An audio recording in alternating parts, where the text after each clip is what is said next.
Good morning, good afternoon, and welcome everyone. Whether you're joining us from the East Coast, from the West Coast, anywhere in between, we welcome you. It's great to have so many risk leaders and professionals with us today from across Canada and beyond.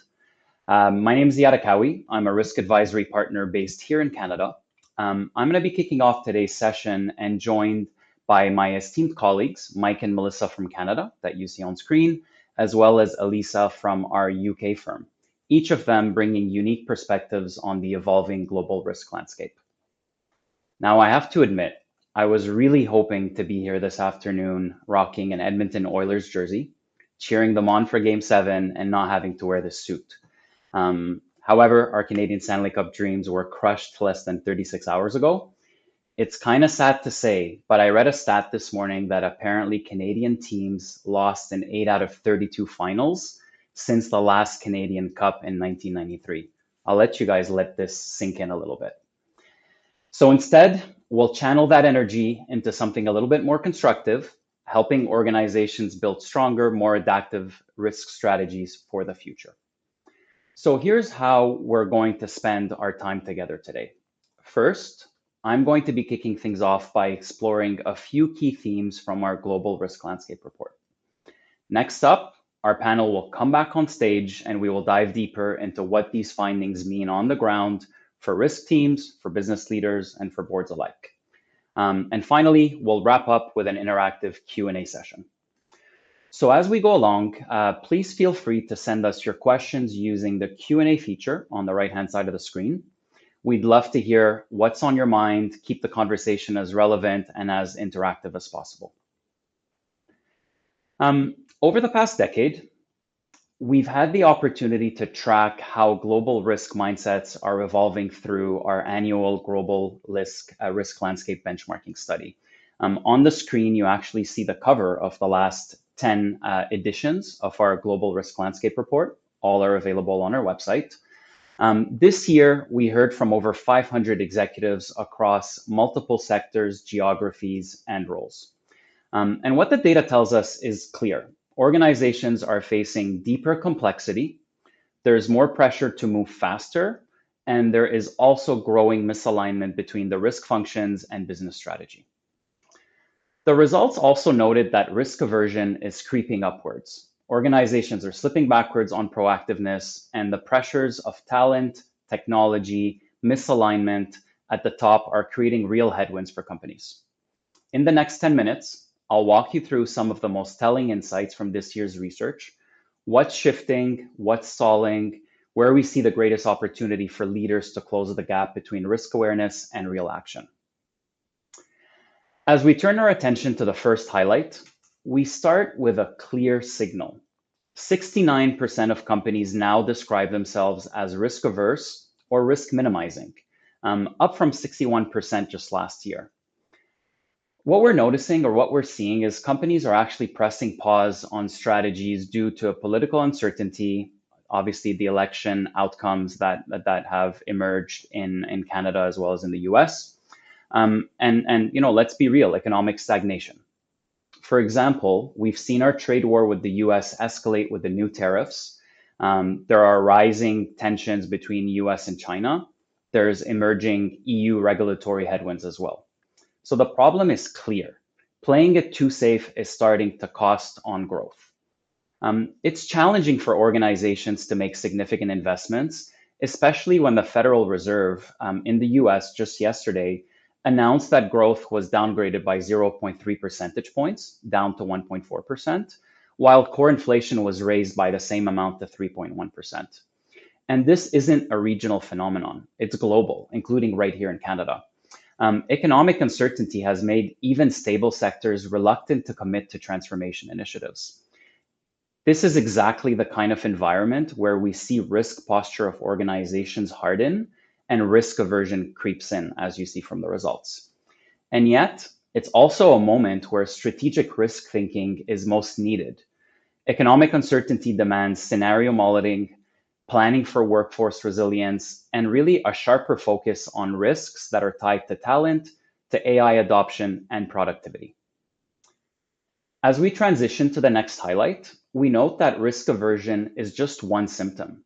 The deeper issue is a growing sense of unpreparedness, particularly when it comes to people and regulatory risk.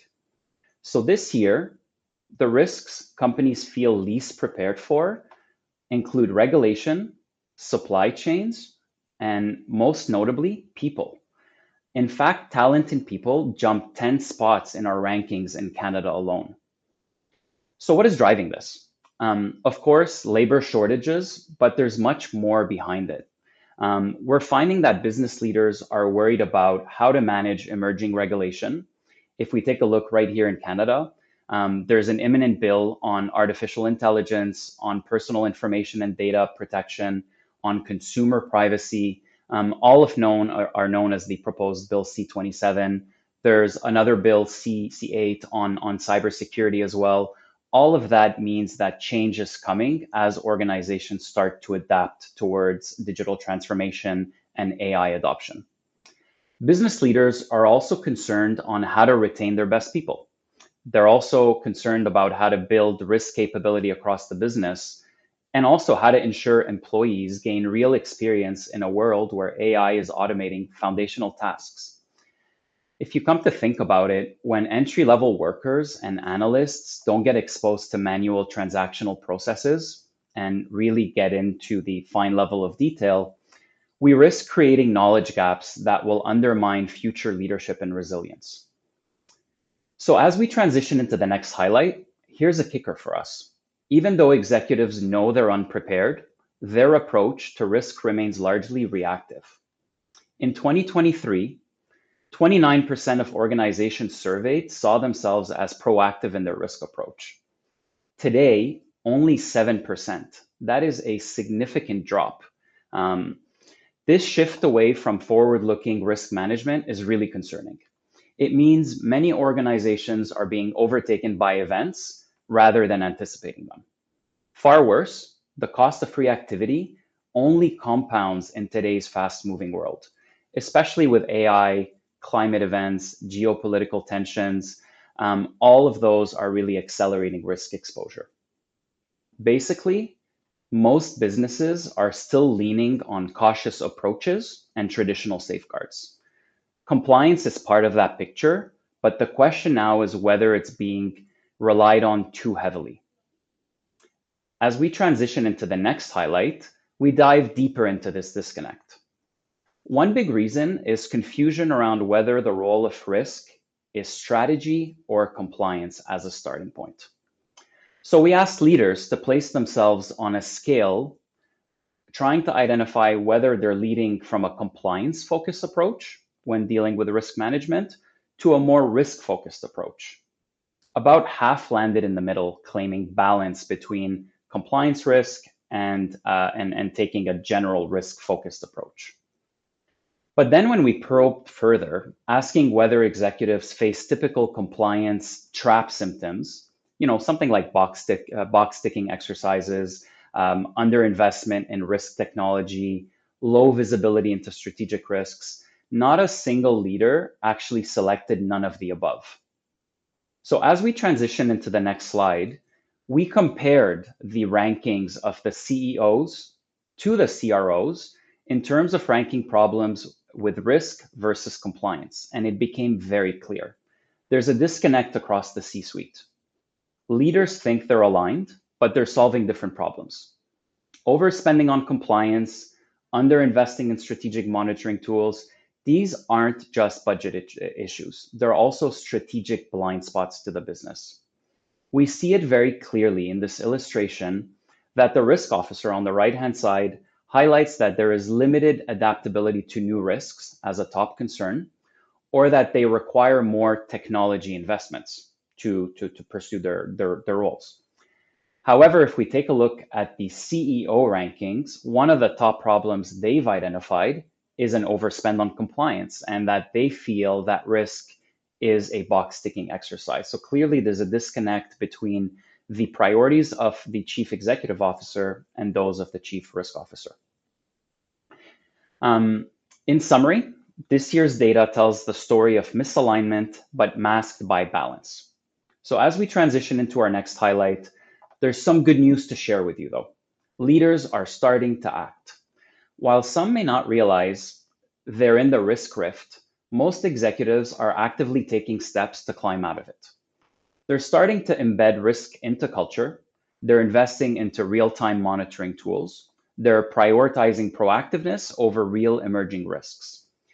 They're even hiring external advisors to help them model out risk planning, scenario analysis into their core functions. So what we're going to do now is we're going to pause and we're going to take a quick audience poll. So using the poll function on the right-hand side of your screen, we're going to give you a moment to gather your thoughts on the following question. What's the biggest workforce-related risk your organization is facing right now?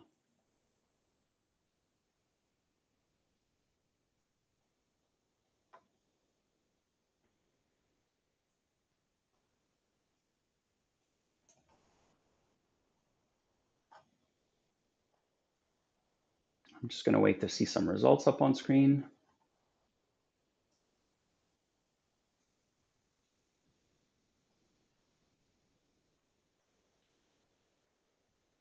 So I'm seeing some votes come through to talent retention and attraction, employees' resistance to change. Yes, absolutely. They're all really relevant. I would say, resistance to change isn't a people issue. It's often a leadership communications issue. Risk teams obviously need to be part of that change enablement. Also, when we take a look at like retention and attraction, those have become indicators of strategic agility. If you're losing talent, it's often because they don't see growth or impact within an organization. So definitely very, very relevant points. So we'll end the poll here. Maybe we'll transition into our next highlight. And this one basically has to do with the people risk, which we just touched on. So we noted that 28% of executives ranked talent capacity as a top 3 risk. This represents more than double what that figure was last year. Clearly, this is not just an HR problem. It's a top line risk issue. The workforce is shifting under our feet. We have baby boomers that are retiring in large numbers. AI is changing roles, expectations, learning pathways for our staff. Like the question that I ask myself here is can organizations hire, reskill, retain the right people who can operate in that world? And more importantly, can they thrive within structures they've built? So as we transition into our final highlight, we note the same dynamic is playing out in cyber risk management, another area where talent, tools, and tactics all matter. So as we look at the results, cyber is now a top 3 concern for 25% of executives, a number that continues to rise compared to 19% last year. What we note here is that threat actors are becoming faster, they're more coordinated, and they're obviously leveraging AI technology to their advantage to become more sophisticated. If your organization is not investing in detection and prevention and risk response, in reality, it means your risk posture is weakening day over day. It's a telling sign when you take a look at cybersecurity indices or ETFs that are trading at double the rate of growth of the broader S&P 500. Organizations are making investments in cybersecurity tools in order to prepare for the next event. We commonly hear the term with cybersecurity, it's not a matter of how, but it's a matter of when. Cybersecurity is no longer strictly about preventing the attack. It's really about preparing for the breach. It's a matter of how well you respond to the breach. So what we're going to do next is we'll take a moment. We actually wanted to launch a secondary audience poll. So again, using the feature on screen, let us know your thoughts on where you think AI will have the most impact this year.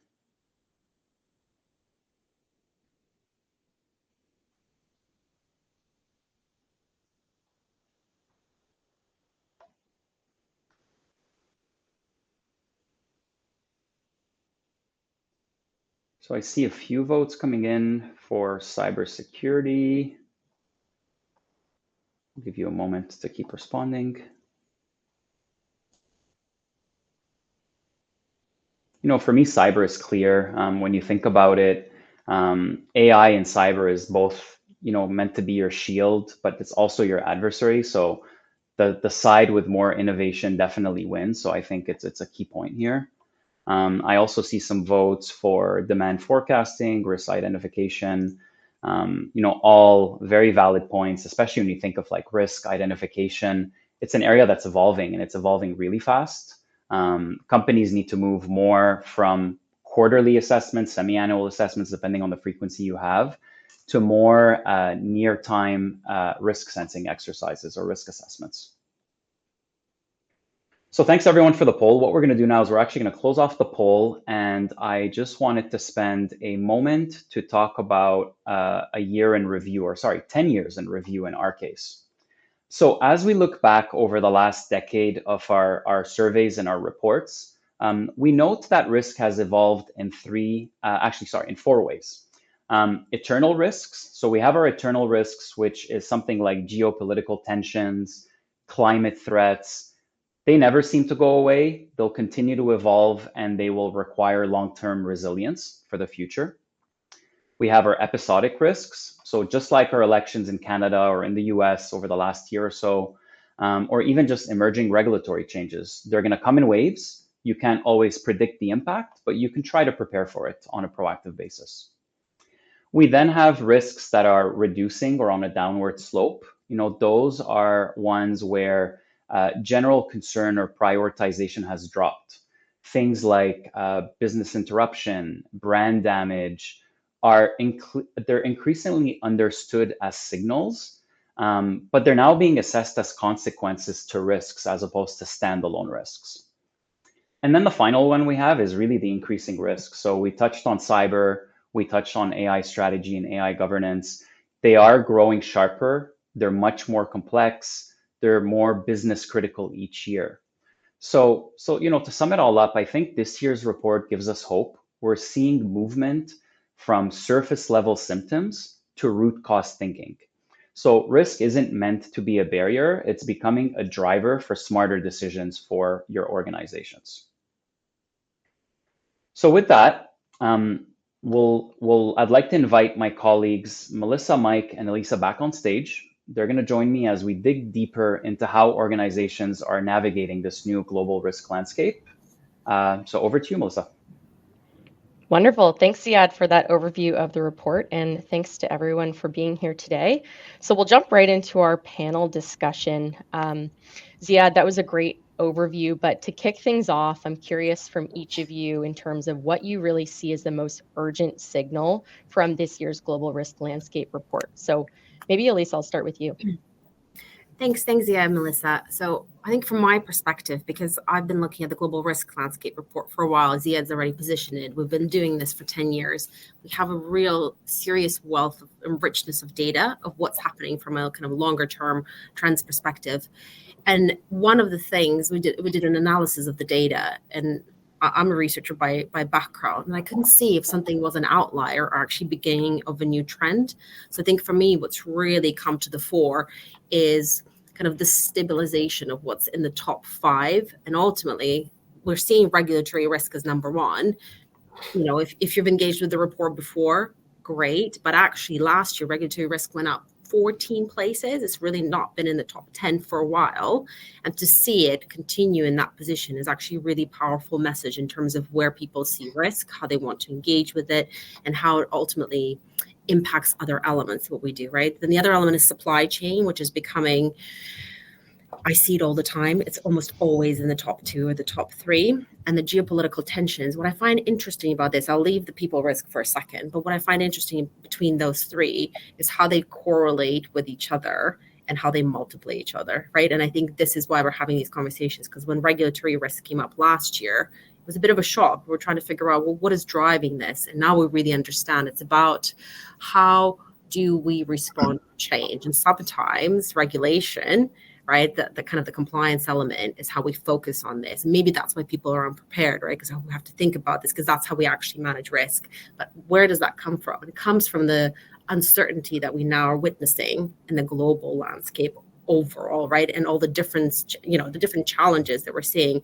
and obviously Canada has experienced it so powerfully this year, right?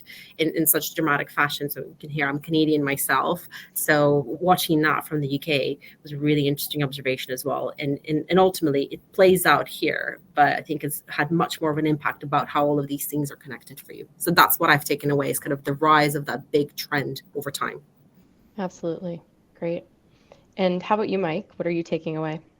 Yeah, I'll maybe add a little, just a couple of things to that. I think the biggest thing that I took away was the importance of action and not sitting on the sidelines and waiting for things to unfold in a year where there's just been so much uncertainty. And, one of the things that I believe is there's been so much uncertainty in Canada that it has really paralyzed some investment decisions, which may not line up perfectly as a risk mitigating activity. But the reality is it then, by not acting, it's creating a risk that perhaps we haven't seen in the past. And it will be interesting to see as the year goes on how that, creates additional risks for organizations. So my big takeaway is if you're not acting and you're not, taking steps to at least understand and then mitigate risks or take advantage of business opportunities, then you're going to be more and more in the minority as the year goes on. But I would say, leading up to this point, probably in with the majority of organizations, a lot of standing and waiting and seeing. So that's my big takeaway. Action. Great. And Ziad, you gave us a great overview, but what was the main takeaway for you as part of this year's report? Yeah, I mean, one of the key changes we've noticed in this year's report is when we ran it last year, artificial intelligence was being flagged as an emerging risk, and it truthfully is. This year, survey respondents had actually flagged it as a growing opportunity. So they're starting to flip it over from being a risk to a real opportunity for a specific organization. And obviously, like as practitioners in the area of risk management, we're all for innovation. We're all for transformation. But the truth is that we have to focus as well on making sure that AI is being implemented in a safe manner. And obviously, there's lots of emerging regulation. There's lots of frameworks and standards that are out there that are critical. So it's not just a technology risk. It's going to be about strategy. It's going to be about governance. I mentioned previously, Canada has an imminent bill that was paused, obviously, because of the elections and whatnot. But more specifically, it's a new AI and Data Act that will be coming out, and it's going to be a big shift for the Canadian landscape. And I don't think it's one that we're necessarily ready for. When I take a look at like consumer privacy, consumer protection, we've had the 10 guiding principles for PIPEDA as an example. These will be significant shifts, borrowing from some of the regulation we're seeing out in Europe when it has to do with GDPR, with the EU AI Act. So I think regulation will slowly catch up to us in Canada, and it's clear that we're seeing that in our survey results. And then the other thing that I was going to say is that we're starting to talk to our clients to just let them know to embed AI risk governance into their practices. You want to align it to business outcomes so that strategy adoption, oversight, just in general, is growing in tandem. Waiting for the legislation to finalize is already too late. So we're starting to help our clients immediately get ahead of that by implementing frameworks. ISO 42001 is one that definitely comes to mind, but there's 2-3 other ones as well that are critical for the success of AI regulation, but implementations as well. Yeah, absolutely. And that's a great transition into our next question, actually, which is back to you, Ziad. This idea between reconciling and balancing these growing compliance obligations with the pressure to actually innovate and remain competitive in the market as well. So you gave that example around AI and regulation, but where are other examples, or where are you seeing some of those biggest disconnects between maintaining that balance and maybe even some of the bigger opportunities? Yeah, if you think about it, like sectors like financial services here in Canada, we see real tension. You have the regulatory environment that's tightening. You've got the Office of Superintendent of Financial Institutions, or OSFI, that is evolving expectations. There's constantly new guides that are being published. There's new privacy obligations, third-party risk management, obviously anti-money laundering crackdowns from that are basically emerging in the Canadian marketplace. But at the same time, there's also immense pressure to modernize digitally and keep up with emerging fintechs. So I would say like the biggest disconnect is that many organizations are still investing heavily in compliance infrastructure without aligning it to strategic risks. So it creates friction between the teams because they're getting bogged down in controls and frameworks with very little visibility in terms of how their efforts are supporting innovation and growth. So you want to keep going at it. I think the biggest opportunity is to also reframe compliance as an enabler of trust and differentiation as opposed to slowing down the business. So it's really about the value that it brings to the business. And lastly, I would say that like we've seen Canadian financial institutions succeed by integrating risk in compliance into agile delivery models. They're embedding oversight into their product life cycles. They're trying to be as proactive as they can, as opposed to retrofitting that into their systems and their models. Yeah. And Alisa, from your perspective in the UK, are you seeing some of the same things internationally, some of the same pressures driving this global risk rift, kind of based off what Ziad's speaking about, what we're seeing in Canada? What are you seeing internationally? Well, thanks for that. I think maybe before I'll preface this, I think Ziad made a really, really good point in terms of, because we're talking about this risk rift, right, between kind of risk management versus compliance. But I think your nuance is actually right on key there, because I think compliance can be really powerful when it's part of that broader integrated piece about how we think about managing risks and building in the competitive advantage into it. The issue around the compliance-based lens is when it's just that, right? It doesn't, as you said, it's not an enabler. It's something that kind of just, it has a very limited functionality. And I think that, and I just wanted to be really clear, that's what we're playing out with this report. I'll be honest, I've personally seen a retrenchment internationally, right? So I work with obviously UK companies, but also international companies that have kind of different elements of where they operate around the globe. And so there's been this,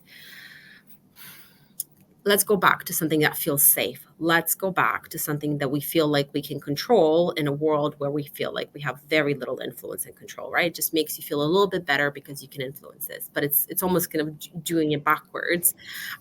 What I do find positive, to go back to what, that slide that Ziad's put up in terms of leaders actually know, they recognize what they need to do and what are the powerful things to drive that change. They struggle to deliver this, right? Because the thing is that, Ziad, that you've put up there, talking about looking at it from a risk culture perspective, talking about it through breaking down silos and looking at kind of the dynamic live response to risk. They're not easy things to do. Maybe the third one you can possibly somehow automate, but in order to automate, you kind of need to have the thinking to that approach in place, which is almost the first two. So what I see this all the time, right? In conversations that I have with leaders, we know we need to do this, but this takes time, right? So if we're going to do this, we can't look for a quick fix because there are evolutionary changes to the organizational structures of the DNA. So I'll just give you some things of where I've seen these things work well, like actual experiences that I've had with companies, right?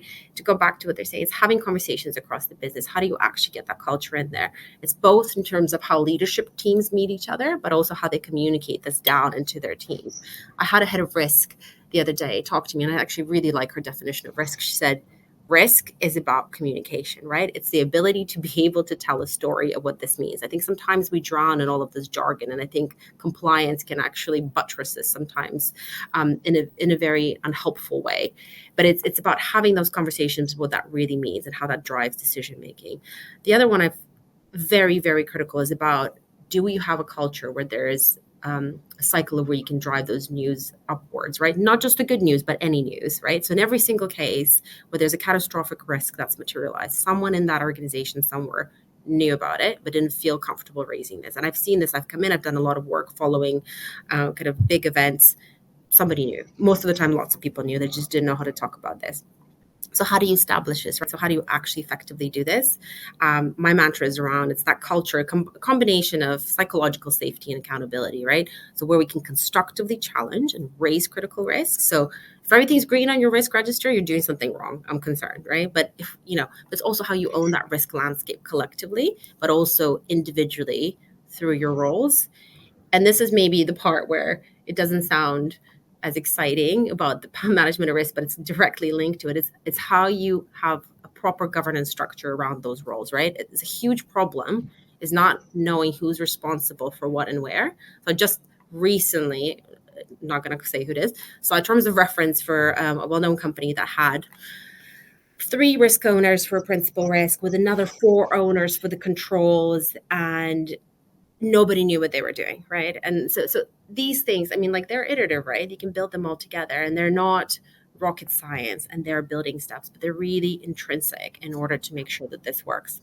So that's my takeaway from this in terms of to create that culture. It's got to be psychological safety and accountability, and build in safeguards which can support this through governance. So the way that people can speak up and actually have that communication element of how leaders communicate amongst themselves, but to their teams as well.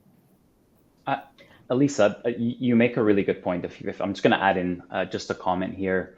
When you talk about psychological safety, that is so important, because when we go and we perform, we work with clients on helping them build out the risk universe and coming up with risk mitigation strategies and whatnot. A lot of times you're meeting with leaders of an organization to identify what can go wrong and what the risks are, and tying them back to strategy, compliance, and whatnot. But a lot of times, to really get to the bottom of it, you need to go a layer deeper than that. And it's almost going to frontline staff and having conversations with them to really identify what can go wrong, and providing them that psychological safety just makes the program that much stronger. So I really like that you touched on this, because this is a very valid point for us as well. Yeah, absolutely. Yeah, and I was just going to add as well, I love that idea around risk is storytelling, because again, as practitioners ourselves, we're all about risk and we understand it, but it's really about driving conversations, having context, having risk-informed decisions. So using that information as power as an organization is having those discussions, making decisions at a strategic or operational level as well. So we talked a lot about cyber threats and how AI is reshaping that risk. So Mike, I'm curious from your perspective, this idea of moving beyond compliance, which is going to be a theme of today, but moving beyond compliance to build a technology-enabled, resilient risk posture that's actually sustainable. Mm-hmm. How are you seeing organizations do this successfully and or unsuccessfully? Sure. Yeah, I think it's a great question. On a good news front, when it comes to the introduction of AI, the world of cyber, the threats, they have evolved every single day for the past 20 years plus, right? It goes way, way back. What is changing right now is, I would say, the pace and the acceleration of that pace of changes, not only in terms of controls that are available to organizations with AI, but the threats themselves and how they are morphing. What organizations, have done in the past and will need to continue to do is have dynamic cyber programs. There's nothing static about managing a cyber risk, right? And you really think about it from a risk first. And that's always my perspective, is risk before compliance. I'll talk a little bit more about compliance in a second, but really, manage that risk. And how do you build that program? Well, it's people, it's process, it's technology. It's like anything else that's technology enabled. It always involves people. If you've heard lots of previous risk reports say people will be your number one risk, it's still the case. AI doesn't change that. It changes the speed of it. Programs need to continue to focus on the most important things to an organization. What do you need to protect? And then you need your overall program to be able to detect, respond, contain, restore, recover. All of those things are important. And then this doesn't change with AI. You test your program, you test it, all of the pieces. Do people actually know what to do when something happens? Do they know how to communicate? Do you have a good risk register of the types of things that you're exposed to? Have you assessed your program? How do you update it regularly? All of these things are what dynamic cyber programs need to continue to be. Now you have to layer in AI and where can you take advantage of it, as well as how does it introduce new things.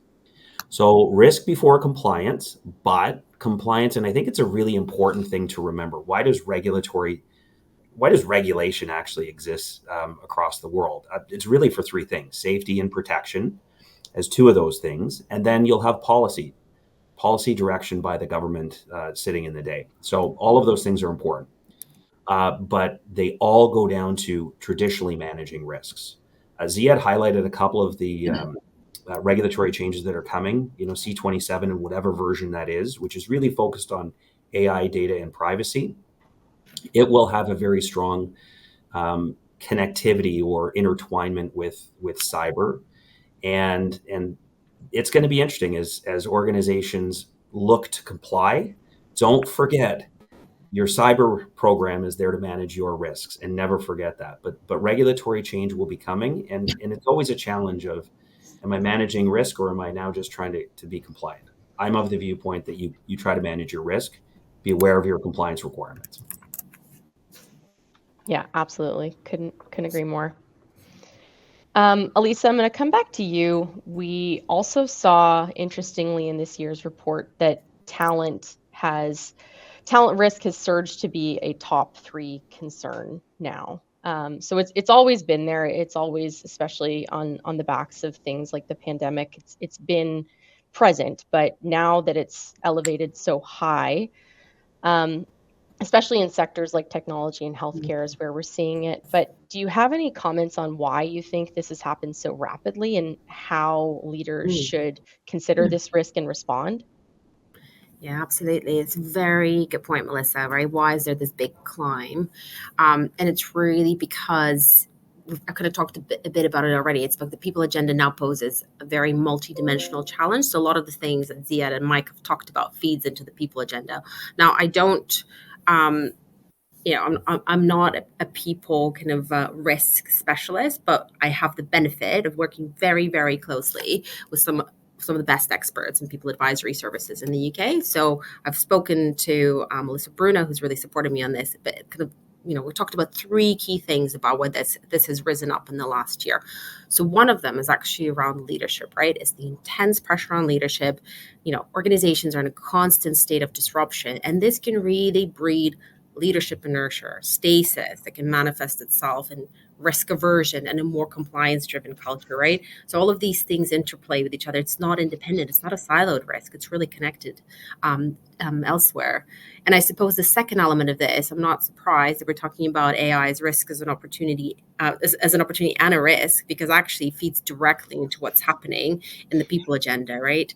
So just to kind of plug it in here, because there's some really interesting information coming through this, but I'm going to be publishing a human-centric transformation in the age of AI report that's coming out soon. And what we found in that report is that 34% of functional leaders stated that a lack of talent and skills are major obstacles to AI implementation.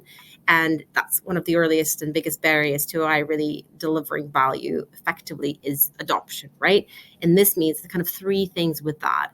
It's around digital literacy. So leaders need to invest in their ability to lead increasingly digital organizations, which we've already touched on, flatter, more complex, agile, and they require different leadership skills. So that ties back to leadership.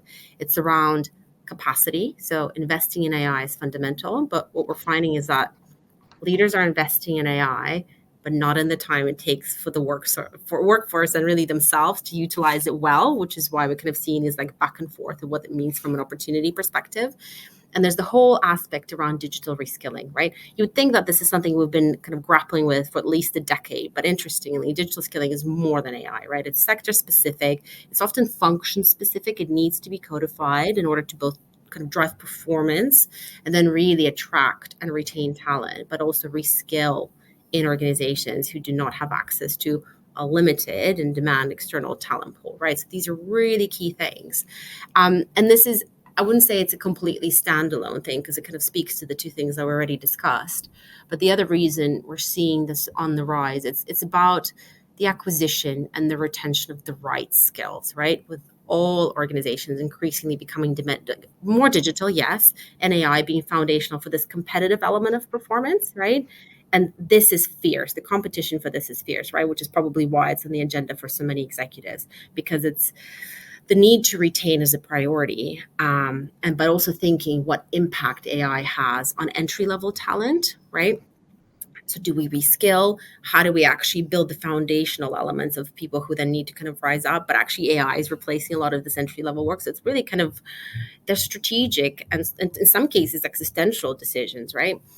And I suppose, look, I'm a risk practitioner, so I've got to plug risk back in. Some of the organizations are really using risk proactively to think about the scenario planning, what this may look like, right? What do we need in order to build this resilient culture?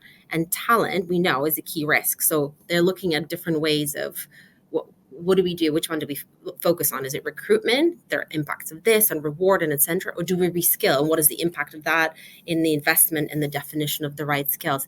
So talent and people as a risk is actually very complex and nuanced. And it's not something, we need to acquire, retain. It's got so many different vectors that need to be explored, which is, I think, is becoming a real challenge. For some people, a headache, but for some, really something they want to take on and explore, how they empower the people within the organizations and also help grow, I suppose, what their organization looks like in the future. Excellent. Yeah, I love how you've broken that down, and it's interesting to see how much overlap there is between some of the other top risks we're seeing in the report and the people risk. They're really interconnected and they're driving each other. So here in Canada, we know lots about geopolitical tensions, and they're evolving fast, whether it's trade, regional politics, global alliances. Mike, a question for you in terms of what you're seeing from Canadian businesses and how they're interpreting today's environment and how they're responding to these dynamics when they're thinking about their risk planning. Yeah, it's very calm waters here in Canada. Not much going on. Yeah, that's not what's really happening. Yeah, so look, we're in. I had to do some math of how long I've been, in this career and doing what I've been doing, and I've never seen in the almost 30 years, it's not quite 30 years, an environment where we've seen so much. I'm going to describe as wait and see strategies. To what's going on, right? I talked a little bit about that, with the report of my big takeaway is the action.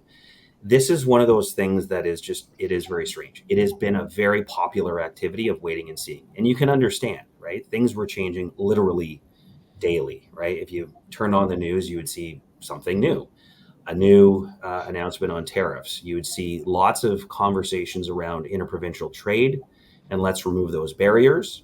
I think it's a little bit more complicated once you go a layer deeper of what does it actually mean.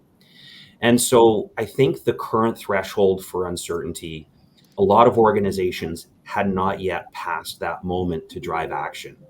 I think a lot of people stood back and said, this is going to be a little bit like when COVID first hit, right? Not sure what to do. What was the first action that happened? I think everyone got on Teams calls for 14, 16 hours a day because we weren't sure what to do. That wasn't happening. In the first couple of months of this year. There was a lot of organizations waiting for the rules to land. But over the past 4 or 5 months, you've seen an emergence of 3 types of organizations. You've seen very active, proactive, one might even say, taking a lot of, what's already been said, scenario planning being one of the big things, but not overdoing scenario planning, picking a couple because you cannot possibly think of all scenarios, and actively running them through as an organization to pick certain strategies. You have another layer of organizations that I would say were interested, and they've been interested in terms of what's the emerging risk landscape, what does the trade and tariff and interprovincial trades actually mean for them, but not necessarily any key actions. And then you have that third bucket, and that still exists, of just complete waiting and seeing.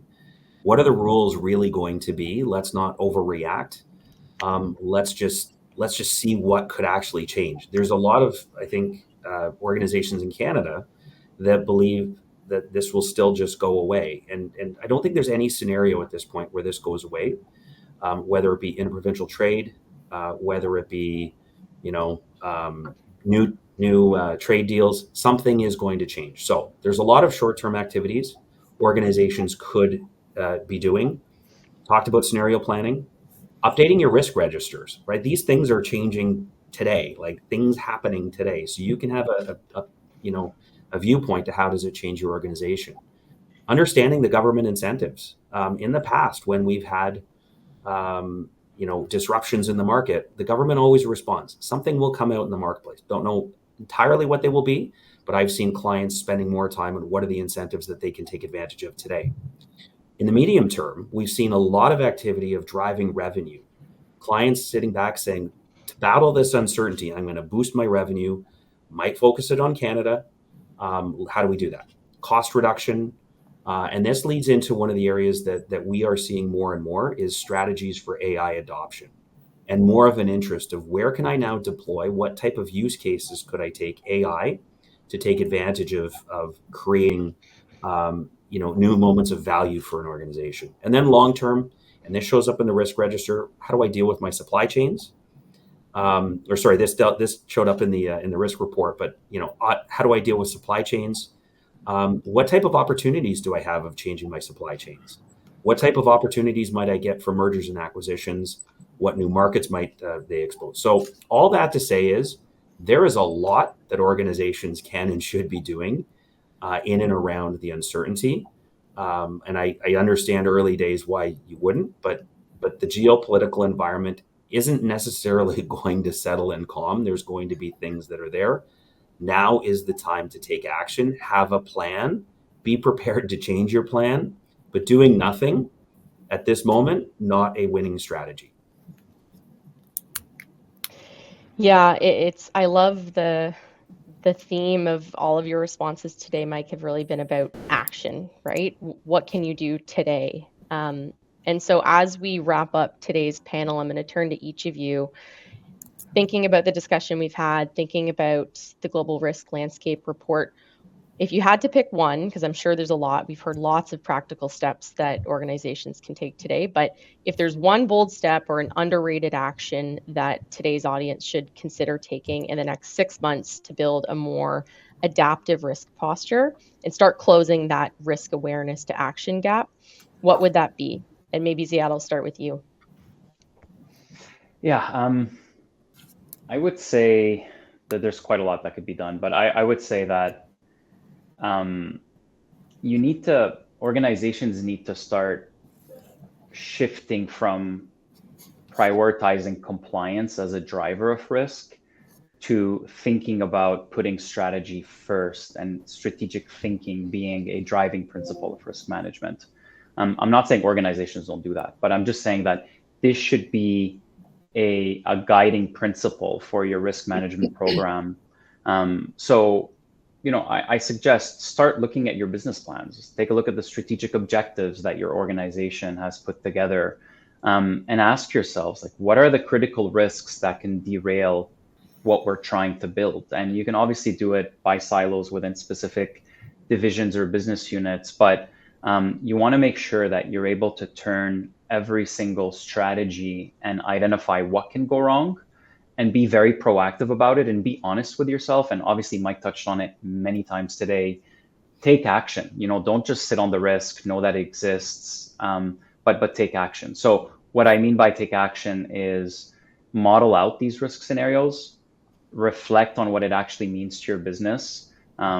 Economic volatility, supply chain fragility, AI adoption, they're not going anywhere. They're here to stay, and all it takes is one tweet or one news article to completely shift everything upside down. So I think it's really about moving from like a checklist-based approach, focusing from a compliance-first mindset to a strategic mindset. Great. And Alisa, what's your one bold step? It's funny that we keep talking about the things that we have obviously talked to each other before, but we haven't practiced what we're going to say. And actually, mine is very, very much connected to everything Mike and Ziad have said. It's really about, for me, it's taking bold action, right? And what I mean by that, related to everything Ziad said. It's courage to call out gaps, which then can lead to material failure, or not just material failure, but the fact that you're missing out on significant opportunities with this wait and see approach that Mike's described. It's not unique to Canada. I'm seeing this everywhere. And it's a quick action to remediate as a consequence of that, right? So you're going to see it, you're going to call it out, and you're going to deal with it. And again, to what Ziad said, for me, is really important. It's combining that strategic view, right? Really kind of that helicopter view, what that means, but then building out the tactical steps to deliver that response and the required change off the back of this. That's probably all I'm going to say, because I think it's exactly what we need to see right now. And there isn't very much opportunity to just be on the sidelines anymore. And Mike, the last words from this one. Yeah. So what I'll do, I'll sort of take this. I won't just say, hey, I agree with everything you said, but I do. But I won't just pick the same ones. I think in Canada we've got a really unique situation. We've got a prime minister right now that is, promising a lot of action, and you've seen and heard that as the tone that's coming out of Ottawa. What I would suggest is there's going to be a lot of opportunities in the next couple of years here in Canada around regulatory change and confusing compliance activities with risk management, right? Like there's going to be a lot of opportunities to confuse those. My one thing would be don't forget it's risk. Like you're managing risk and trying to drive value.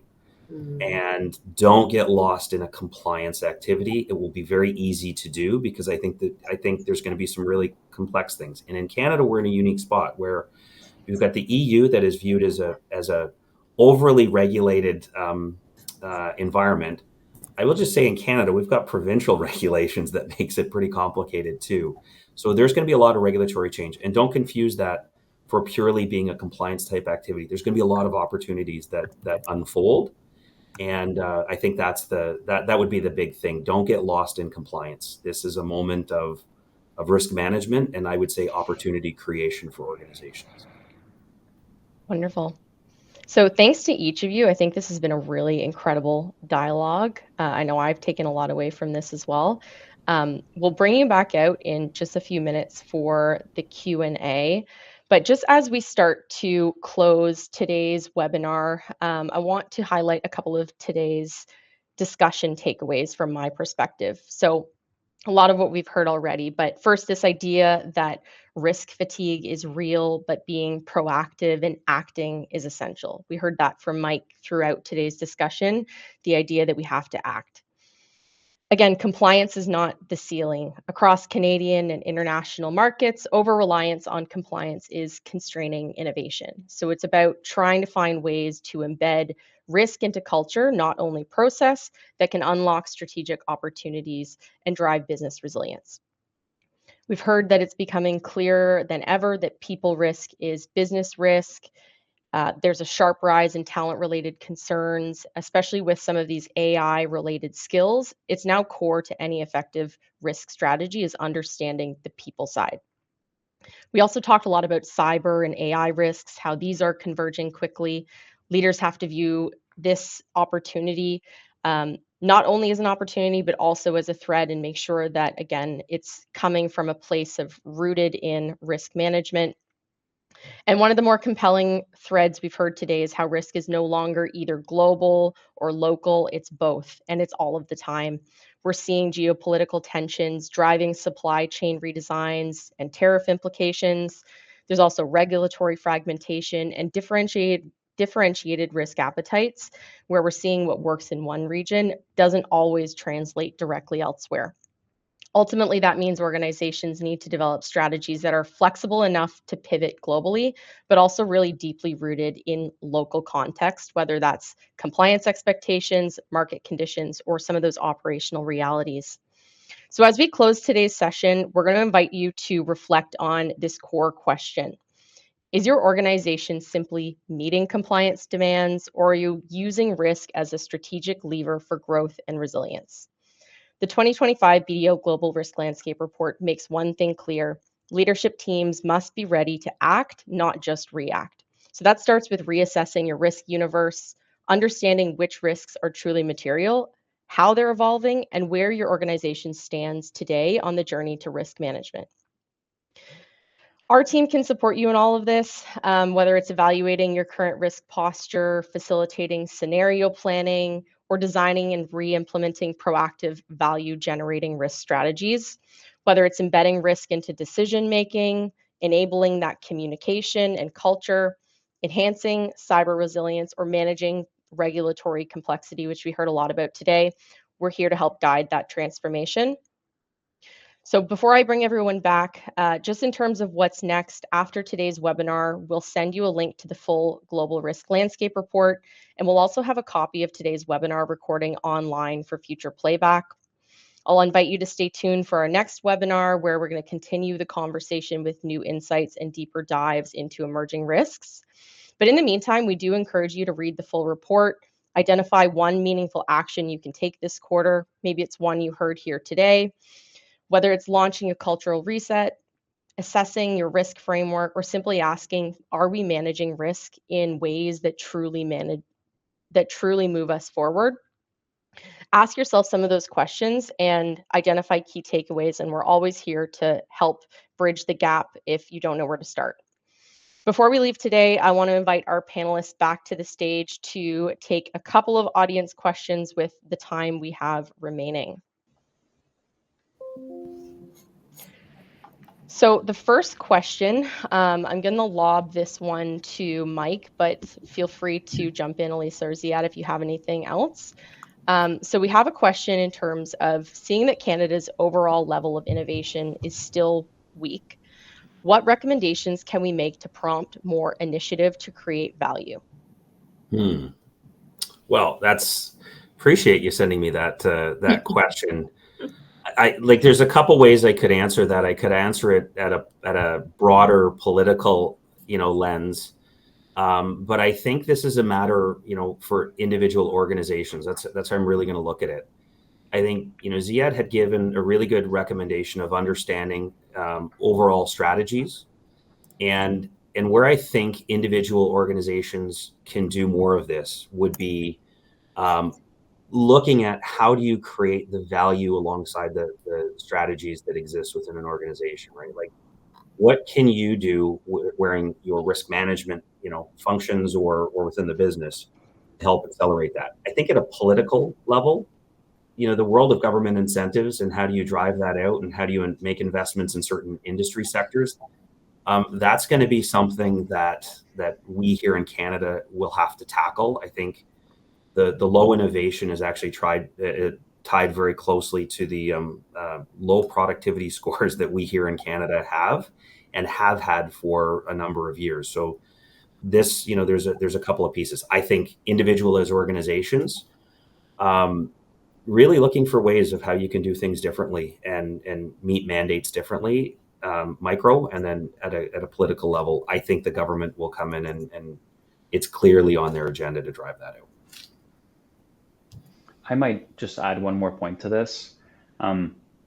If you take a look at Canadian organizations, typically, I would say innovation is centralized in government funding, government programs, innovation labs, like within specific organizations.